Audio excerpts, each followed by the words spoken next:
I will say, and this is just kind of going back to I am a gamer, right? And I always wonder, you're talking about the friction points, right? And actually getting people over to Web3 gaming, true Web3 gaming. And I noticed, just while playing, not every action, but when you're, when you start a round, right, you're having to sign those transactions. Is that something that's always going to, persist in this, Web3 gaming, or is that just a pain point that we have right now? Yeah, so as you might have pointed out, like a lot of the platform is still being built. So some of the features we had for this earlier game, you mentioned Jungle Wars, were solved in Tower Defense. So if like for Jungle Wars, you had to pay for the transaction fee because we didn't have the account abstraction system built yet. We do have that for Tower Defense. And for the next game we're working on, which is called Torochi, which is a on-chain RPG game. So all your monsters, your points, everything is all on-chain. And if you list one of these monsters on NFT Marketplace, people can actually see like the level, the health points, the move set, the entire history of the monster. Yeah, it's almost like Pokemon. And for this game, we are planning to release an auto sign system, so you don't have to manually approve the transactions to get auto signed. Now, the thing you might think of is like, well, auto sign, that sounds dangerous. Like, won't they just steal all my algo or all my ETH or something? But the interesting thing about Paima is that every game is its own layer 2.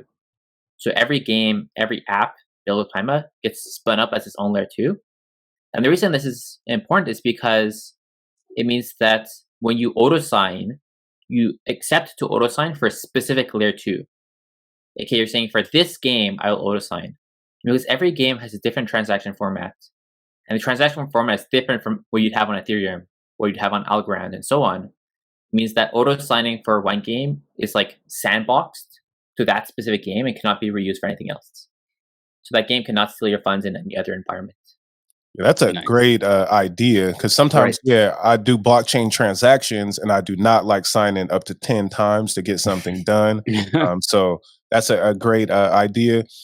A big question for me, why a layer 2? Because there's so many layer 2s for like everything. Like, why a layer 2 and not just I guess committing to one blockchain to build on? Yeah, so there's a few key things. Like one, this auto sign experience is only like safely possible because we're a layer 2, because every game is like sandbox in its own environment, so it allows us to have like the safe auto sign behavior. It also allows us to switch the execute environment. Like if we did not have a layer 2 system, like you'd have to write your game in Solidity or TL or Pluto, so you'd have to use one of these languages. These are not made for gaming; these are made for DeFi. So it'd be like a large friction point for developers. And so like being layer 2 allows us to have more flexibility and more safety than we'd have as like a native layer 1 experience. We also like have some performance gains on this that are quite significant, even though that's not our like core goal. Like mostly it's like an interoperability solution more than like a scalability solution. But the nice thing about Paima is that we also support parallel execution.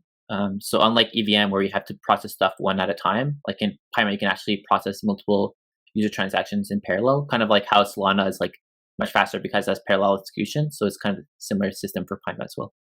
Yeah, I was about to ask that, is like, how does, because you're still using EVM and you're kind of working through multiple blockchains, how is each person's user experience the same if they're signing on a wallet that might be different or might take longer, or chain one, the layer 1 blockchain that someone's using might be slower or faster than another chain? I guess, how does that all, cohesively go into the games that get built here to where each user is still having the same user experience? Yeah, and so the goal of Paima is basically to build a modular gaming stack. So if you've seen a lot of like other solutions in the market, they often really force you into a single ecosystem. They say like you have to be on BNB chain and you have to use like this system and you have to use this and you have to use this. Whereas Paima is like a lot more flexible and we empower the developers to pick what they want.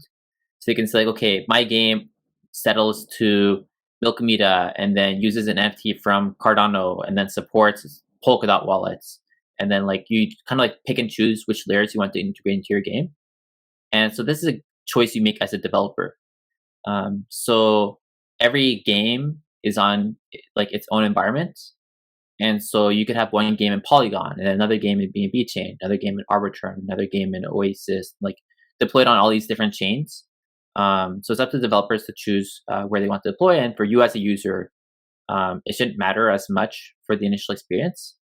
There's like 2 steps. There's like playing the game and then buying an NFT for the game. So currently we support like the playing the game cross chain.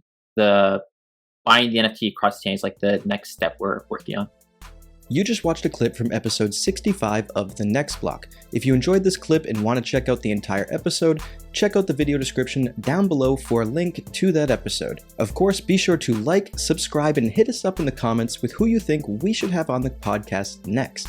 And to support the podcast further, check out the video description down below for a link to our Algorand donation wallet. This wallet accepts most Algorand standard assets, and it's a great way to support the podcast. Lastly, be sure to ping that notification bell so you never miss an episode. And on that, we'll catch you in the next video. Thanks.